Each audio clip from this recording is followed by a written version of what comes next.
Well, good evening. This is Charles Schultz with Schultz Laboratories and Universe Science Center, and this is the randomizer for 18th of February 2022. It's Friday, everybody's looking for the weekend, and we've got an interesting topic for you tonight. Every now and then we get a very strange thing pop up, and today it was the name Dalen, which surprised me. It was somebody that I was not familiar with, and it turns out that he was actually a Nobel Prize winner and an industrialist in later years. So his name was Gustaf Dalen, and he was from Sweden, and he was actually an inventor, and he did some very fascinating things and brought a couple of things to our lives that would have been difficult to do a lot of industry and shipping safely without. So we're going to talk about him in just a few minutes. I want to encourage people to go to schultzlaboratories.com or universesciencecenter.com and sign up for our classes that we hold every Monday at 9 p.m. Eastern Standard Time. On the 21st, Monday, we will be starting class 4 of our Meta World series entitled Explosive Growth and Limits. And we're looking at the ascent of humanity from sticks and fire to nanotechnology. And we're going to look at when we started to grow, occupy the planet, use up resources, and how it was thought that we would reach the end of our growth phase very rapidly through resource exhaustion or overpopulation, and yet how that didn't happen and what's been happening to curtail that from happening. It's an interesting story, and I think that you'll really enjoy it. Also, be sure to sign up as a member of Schultz Laboratories, visit our virtual world that we've created, the Universe Science Center, and walk around through the galleries. If you have an Oculus or a Vive or some other 3D headset, walk around, enjoy what you see, and share it with your friends. Tell them all about it. Sign up as a member and support our growth and the things that we're adding. You'll see a lot of exciting things coming up in the very near future. So, back to the material at hand. Gustaf Dalen. Now, he won a Nobel Prize in 1912 for something very unusual. Normally, when you think of somebody winning a Nobel Prize, you think of them doing some fundamental physics research or discovering something about the atom or something, really high tech. Well, he won a Nobel Prize in physics instead for something that sounds very mundane, but at the time was very important. One of the things that really fascinated him was basic chemistry in foods and cooking and illumination. And so one of the first machines that he invented was a device for testing the content of milk fat in milk. And so this was one of the things that people thought, how in the world would you do that?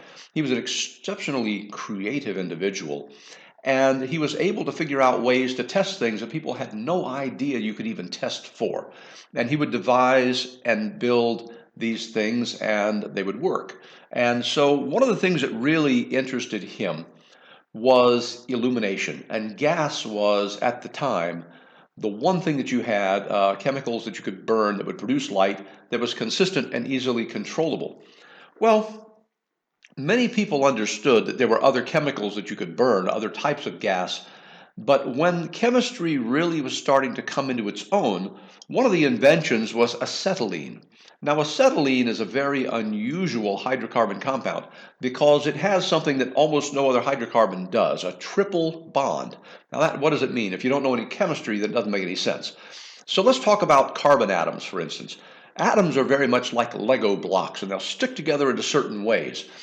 And a carbon has 4 chemical bonds hanging off of it that can be used to stick to other atoms. Now, what really was interesting about acetylene is this. It's an exceptionally energetic fuel because it has a triple bond of carbon in the middle. So a carbon atom and a carbon atom triple bonded together, and then their single bonds sticking out of the ends have hydrogens on them. H, C, C, H. Just 4 atoms in the acetylene molecule. So because it has an awful lot of energy, when you burn it, it can produce an extremely brilliant white light. This is a tempting thing if you're interested in illumination. And the problem is, acetylene not only is very energetic, but it can also be incredibly explosive. And if you ever started an acetylene torch and you hear that sharp pop noise, you understand. It can detonate very easily. So shipping and storing acetylene was a real issue. And one of the things that he developed was a material that would store acetylene. It was called agamasin, and it is a chemical that would allow you to store the acetylene safely and release it easily. So, as anyone who knows anything about acetylene is familiar with the fact that there's usually a fluid or a liquid or something in the bottom of the tank, this is the medium that stores the acetylene chemically. And when you need it, it releases very easily. And so the acetylene is stored mostly not as a gas, but as dissolved in this material that he developed. And so it makes it very easy to store, transport, and use, and greatly reduces the danger of explosion. So that wasn't what he got the Nobel Prize for, though, even though that's an amazing invention. He worked with a company, a gas accumulator company was what it was named, and he became the chief engineer very early on in 1906 with a company called the Gas Accumulator Company. And so because of his creativity, and some of the things he did, he was encouraged to take a conventional education, to become scientifically educated, which he did. And this was actually to his advantage in many ways. Being an educated man and knowing something about chemistry and physics, it enabled him to invent a lot of things and take his company to new levels and actually amass quite a fortune as a result. So, what did he invent?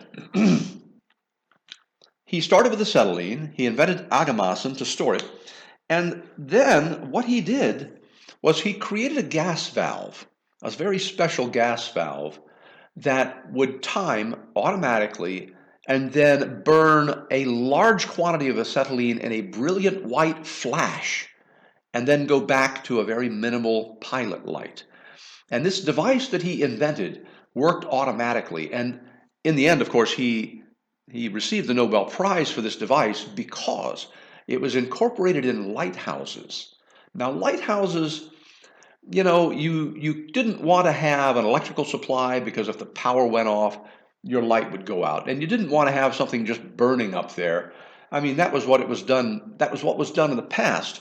But a lighthouse tender is somebody that had to be there all the time. So it took a person's lifetime just to sit in there and run and operate and take care of that lamp. With these devices, he was able to put automated lighthouse fixtures all around the seacoasts, and periodically they would emit a brilliant flash of white light from acetylene stored in his material and operated by his valve. One of the valves was just taken out of service in the 70s that had been running continuously since it was put in. It had run something like 68 years with no service and no overhaul continuously. That's one of the most amazing, reliable mechanical devices I've ever heard of. So his devices were used to make shipping all around the world, wherever this lighthouse installation was made, much safer. And let me tell you, commerce at the time was an iffy business. We didn't have radio navigation. We didn't have radar. We did not have a lot of the things that we depend on for navigation and shipping and communication, even daily life today. So being able to invent a device that worked in that manner, that reliably, was a huge boon to shipping. But he also did other things. He invented lighting systems using the acetylene for its brilliant white illumination. He invented safety valves and control valves, and he also invented a large stove. Now, to be honest, this stove was an energy hog, and they didn't really gauge in times past as effectively the energy use and storage and efficiency of devices. They simply knew you bought some gas, it was delivered through a pipe or a bottle, and this thing heated up your home and did your cooking or whatever. The Aga stove is one of the things that he invented that was extremely useful, and many homes in the upper middle class had them. And so if you look at the Aga stove, it was a big rounded box with 4 doors on it. 3 of them were chambers with the burners, and the one door that was identical with them had hidden within the mechanisms, the gas valves, etc. The Aga stove tended to run all the time, and it did not have a really effective shutdown system. And later they devised a pilot light system that would make it go into an idle mode for extended periods and save an awful lot of gas consumption. But the thing about it wasn't just a stove. Because of the efficiency of heating in this manner, although, it was a hog, but the waste heat from it was used to heat your home, and it made hot water and it did your cooking. So it was a single device. And again, this is one of the things that when they went to see how many of them were still in service, they wanted to see if any of them had been running 70, 80 years. And believe it or not, they found something over thousands of them still in operation today. So it's one of those amazing success stories. Now realize that in times past, when people built mechanical devices, they generally made them to last you a lifetime. And in this case, he certainly succeeded in doing that. Today, you buy a refrigerator, in a couple of years, it seems like it kicks the bucket and it's out of business. On the other hand, you probably have one that's 35, 40 years old that your parents bought, and it's still going. So there's something to be said about planning for a machine to last a very long time and being designed so that it will do that. Today, we are up against planned obsolescence. Because the goal of most companies isn't to produce a great product, it is to sell products. In many cases, they will design things that have parts that wear out, need replacing, fail altogether, require you to call the serviceman or outright buy another appliance. One of the issues we really have to face from an ethical standpoint is we're filling landfills. One of the problems with metal is that once you have made an item out of metal and it's made of a certain alloy, when you put it back in the waste stream, melt it down to become something else, whether it becomes dinette sets or shelving or whatever, you will discover that if you don't know the exact composition of the alloy, it isn't a trustworthy material to use. A little too much copper or a little too much aluminum in the mix, and it makes the alloys brittle or soft, and they corrode or they fail. So making a device that lasts for many years is something that positively is great for our environment, and it saves us the effort of having to mine it out of the landfill one day. Now, this is another thing to think about.